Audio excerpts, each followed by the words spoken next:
Welcome back to Today in Atlanta Sports. It is January 28th. I am your host, Jay Searle, joined by Alex Lord. We look absolutely ridiculous today, as we do always. He's got the cowboy hat. I'm rocking this stupid beanie. It's just a staple of ours. You know how it is. We had no teams in action, but we did have a lot of rumors, especially with the Hawks.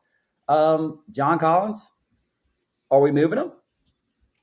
Yeah, I think all these rumors coming out about who we're interested in and what we're willing to accept are kind of, I believe it's kind of like old news where maybe, a month ago when Schlink made all those comments about he was, we're making a move. And now it's all coming to light. At this point, I don't think John Collins gets moved. That's just my personal belief, unless it's for, an all-star caliber player. There were, reports that came out that the asking price was a first-round pick. And a starter. No, And just and a starting caliber player. I mean, I think that's definitely kind of a weird turn of events when you think about the asking price, because I think if I am the Hawks, the only way I'm moving John Collins is for a all-star caliber player, like you said.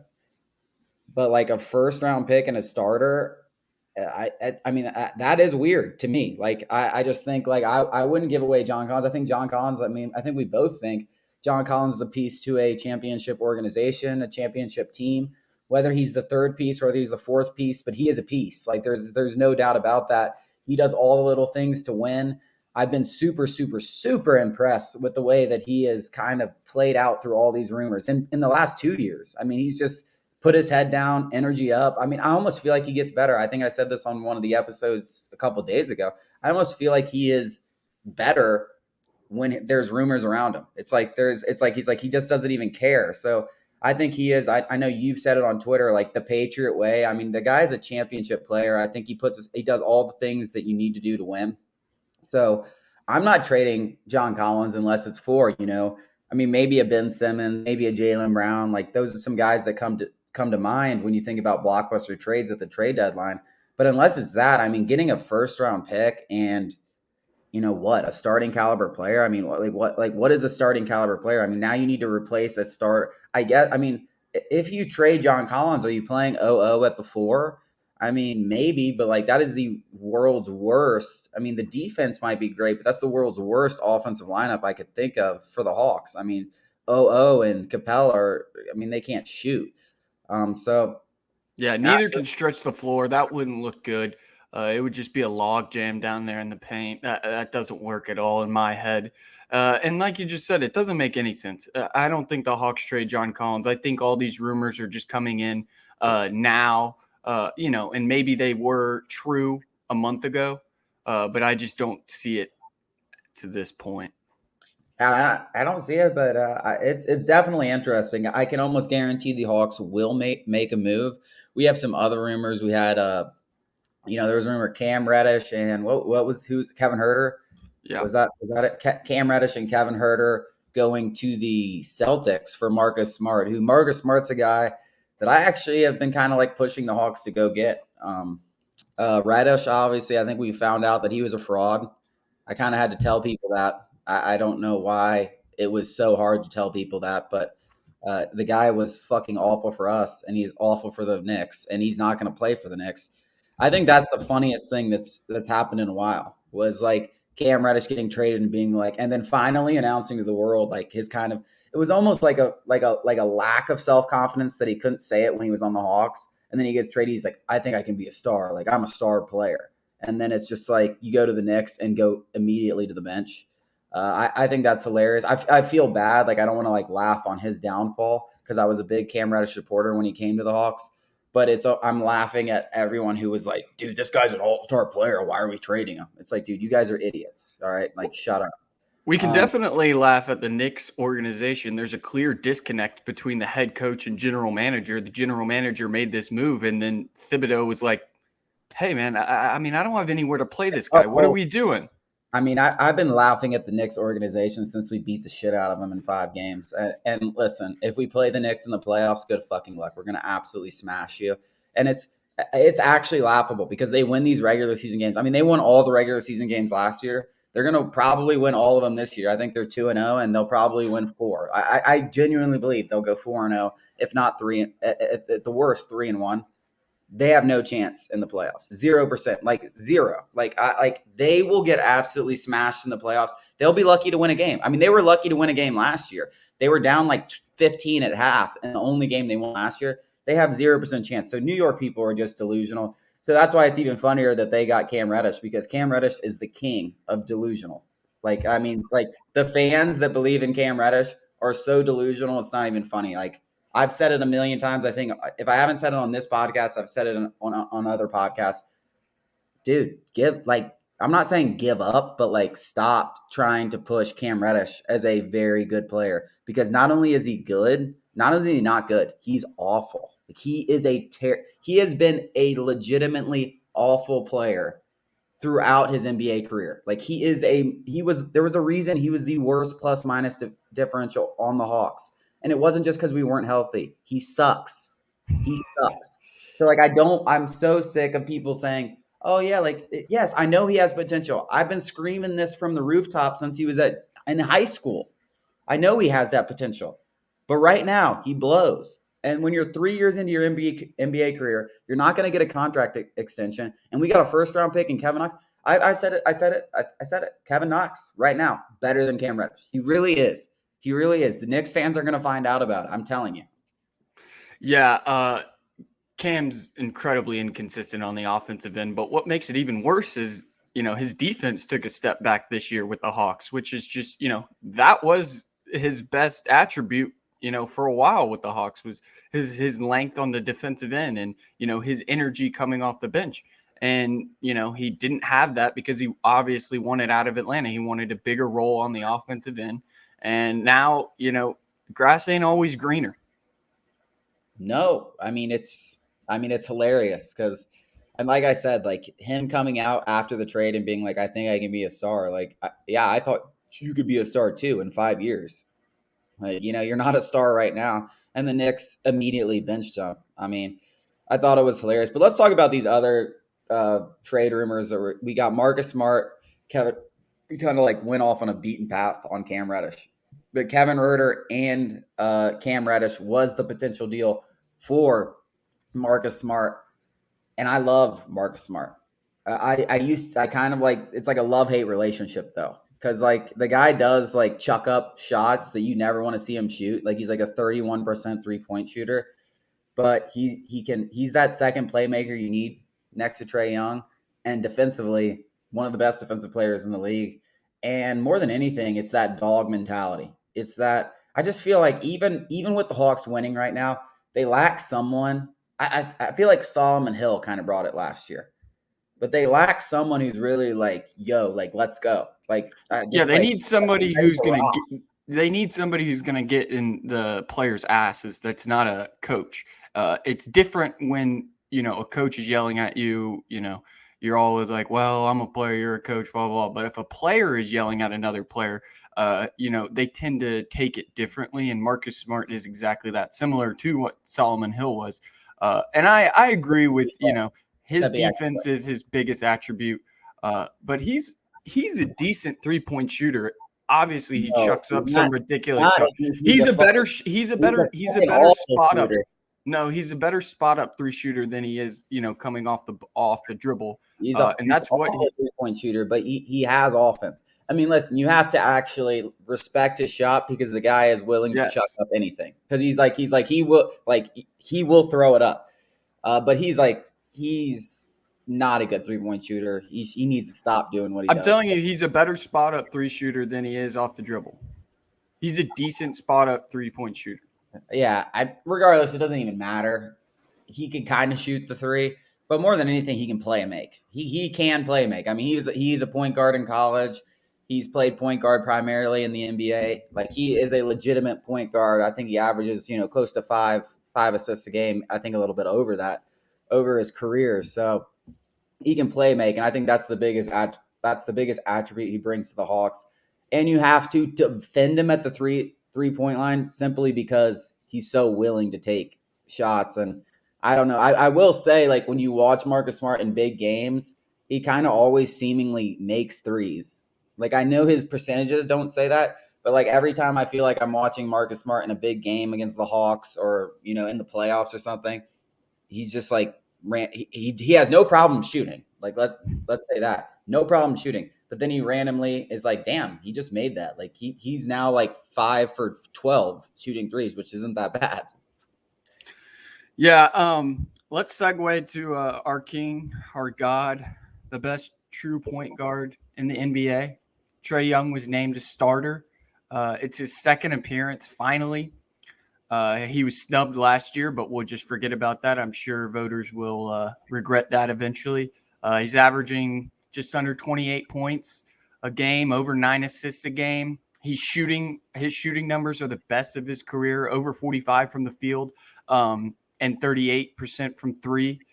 He's leading the NBA in total points and is the only player in the association in top 5 in total points and assists. I mean, what can't this kid do? I mean, he is unbelievable. He's our star. He's our king. Well, you said a lot of things, and I forgot about all of them, all the good stuff. When you said, let's forget about what happened last year. No, let's not fucking forget about what happened last year. Last year was a total abomination led by Lloyd Pierce. A total, I mean, just, I don't even know how to explain it. It was one of the craziest things I've ever seen a coach do to his own player. Just basically treat him like shit, like he was nothing. Um, Unbelievable. I mean, the fact that Trae Young wasn't an All-Star last year is the grossest thing that's happened in my NBA lifetime, because Trae Young was a top 5 point guard last year, and he's top 1 or 2 this year. I mean, he is the best point guard in the NBA. He does everything. He, like you said, I mean, and he's come back 50. I feel like they said, "Hey man, you can't succeed without fouling," and he said, "Oh yeah, bet. Let me show you." And he's had the best year of his career. I mean, by a large margin. I mean, you talk about those shooting numbers; those are nothing to fucking slide at. I mean, God, dude, everyone wants to suck Steph Curry off, and I get the Warriors are great, but have you watched the Warriors? They got a pretty solid team that's been together the whole time, and they want to talk about winning as if Trae Young doesn't know how to win. Bro, if you watch the Hawks, Trae Young is the reason the Hawks win in every game. If you watch the Hawks I thought the winning narrative would leave after last season, because we watched Trae Young score 50 in the Eastern Conference Finals, beat the 76ers, absolutely obliterate the Knicks. Like, obviously this guy's a winning player, but apparently when the Hawks lose, it's Trae Young's fault. It's a ridiculous narrative. It still goes on, because go look at Steph Curry's numbers, go look at Trae Young's numbers. They're not even close. Trae Young is better than Steph Curry, and it's really not close. It's not even close. It's not close. It's not close. He is significantly better than Steph Curry. Significantly. He is a 10 times better passer. He's a better scorer of the basketball. And I hate to say it, he's right there as a shooter. I mean, I think Steph Curry's at a 39% three-point shooter this year. Trae's at 38. They're right there. It's just, I don't want to hear Steph Curry shit anymore, because we have a better guy. Yeah, he's obviously one of the best scorers in the league, and everybody touts that. And, his shooting numbers are great and everything, but he's seriously the best passer of the basketball in the association. Maybe not ahead of LeBron James. Maybe there's an argument. He is better. There can be an argument made. I'm just saying though that he's a better he's a better passer than he is scorer, which is crazy. That's crazy. He's one of the best scorers in the league. His mid-range game, his little floater, he is incredible this year.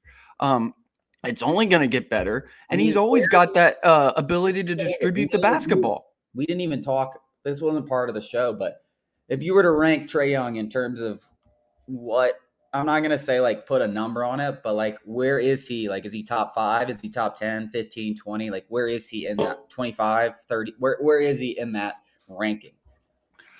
If he's not an all NBA selection this year, it's a crime. And so in that argument, he's top 15. I think he's without a doubt top 10, and he might be top 5. I think he's that good. I just like I watch this team every night. And you can say it's ridiculous. You can say whatever. I'm just like, dude, the guy, he does things that nobody else can do. I mean, he's the best passer in the league, like you said. He scores 30 points a game, which Yeah. what 5 people do, and you're the best passer in the league. Oh, you don't play a little bit of defense? Listen, guys, that is the biggest joke, the biggest cop out of people that I don't. The biggest cop out of everyone that I know who doesn't watch basketball is someone says, "Oh, they don't play defense. They don't play defense." Nobody fucking plays defense in the NBA. Nobody. There's not a single person who plays defense in the NBA. It's a joke of a league, especially in the regular season. Nobody plays defense. So don't sit here and say, "Oh man, that guy's a great defender." Yeah, he might be able to Kawhi might be able to lock up LeBron in Game 7 of the NBA Finals. You know what he's not doing in the regular season? Locking up LeBron. So nobody plays defense in the NBA, especially in the regular season. So don't sit and, well, I will say Trae Young's playing a little bit better defense, like of He's late. been averaging over a steal a game, baby. But seriously, nobody plays defense in the NBA. So quit it with that stupid ass argument. The game has always been and will always be about two things. About one thing actually, getting fucking buckets. If you get buckets, that's what the game's about. Yep. Good offense beats good defense every single time. Every single time, no matter what. Absolutely. All right. Well, we've run a little long on our Hawks talk. Let's get into this Calvin Ridley juicy stuff. I know you laughed at me when I was like, yo, write an article about this. I don't know why you laughed at me because I'm telling you, this is some weird shit. Calvin Ridley, his first activity on Twitter in what? A couple months? Yeah. Goes and likes a tweet that says, I hope they trade Calvin to Miami. Now, Calvin is a Florida boy. So there's that. I guess Tua played Waddle. with Alabama. Waddle.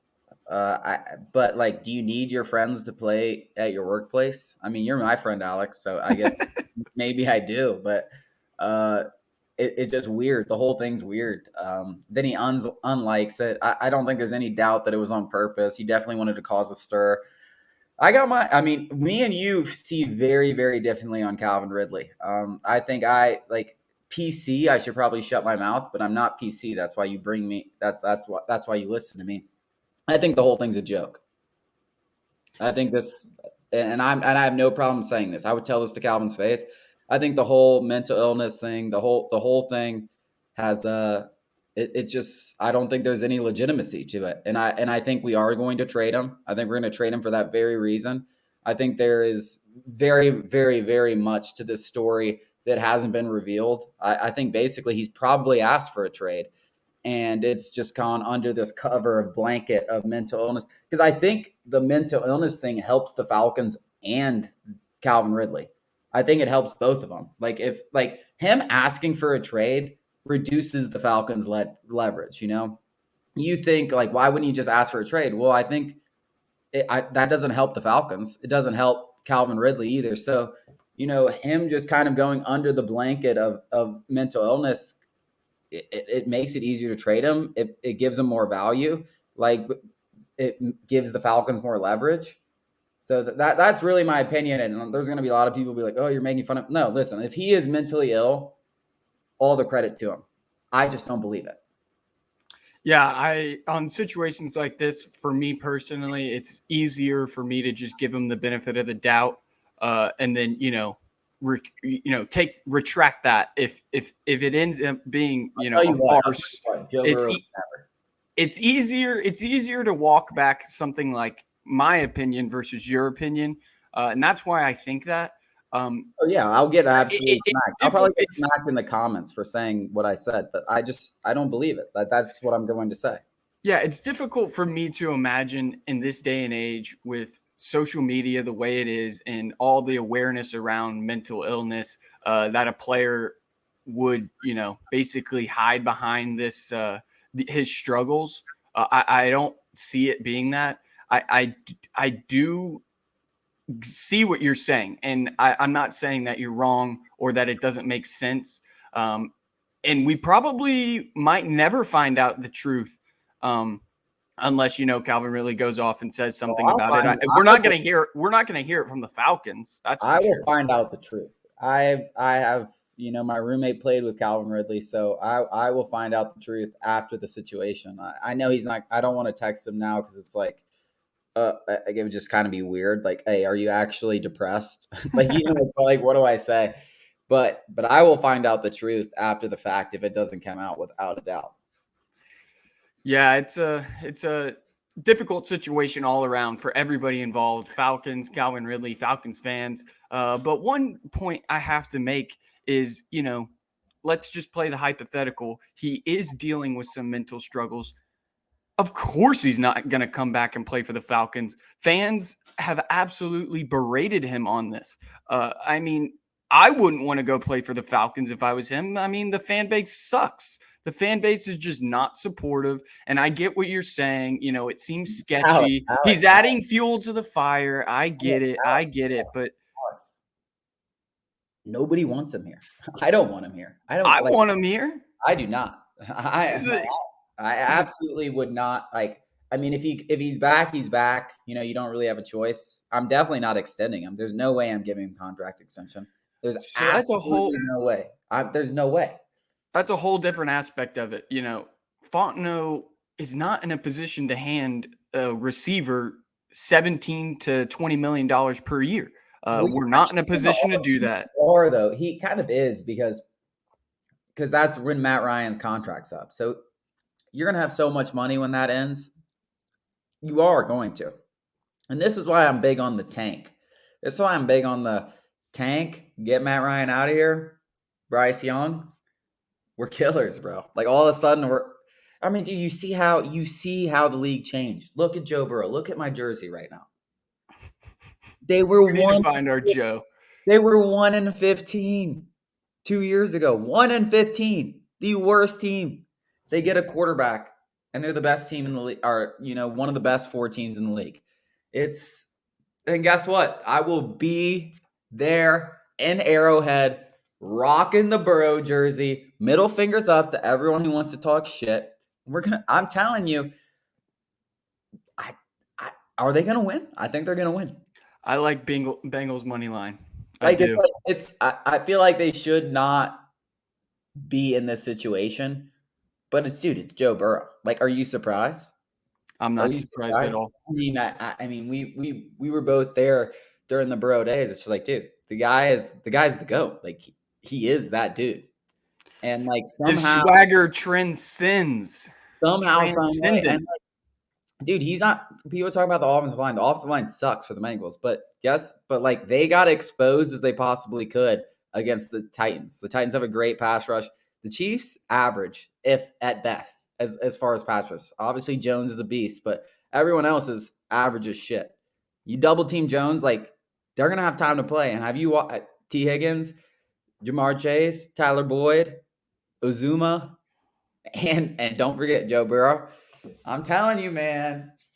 There's a reason that line's only 7. That line should be like, if you think about it, that line should be 10.5. Like that would have been what I would have thought if you just said Bengals, Chiefs at home in a must-win game where like they're gonna try to kill their opponent.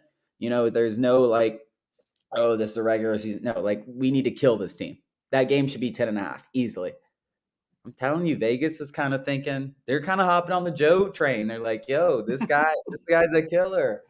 Man. It's not. If I could have a whole show on the Joe Burrow train, I'd do it. Sports Talk ATL and whichever team Joe Burrow's playing for, baby. Right, and we can't. I mean, I don't even care. The Falcons, man, get Calvin Ridley. I don't want to talk about that shit. I want to talk about the Jobo. All right, well, that wraps it up for this Friday show. I hope you enjoyed me and my Michelob's, my dog, and his cowboy hat. And we will be back with you next week when Joe Burrow is heading to the damn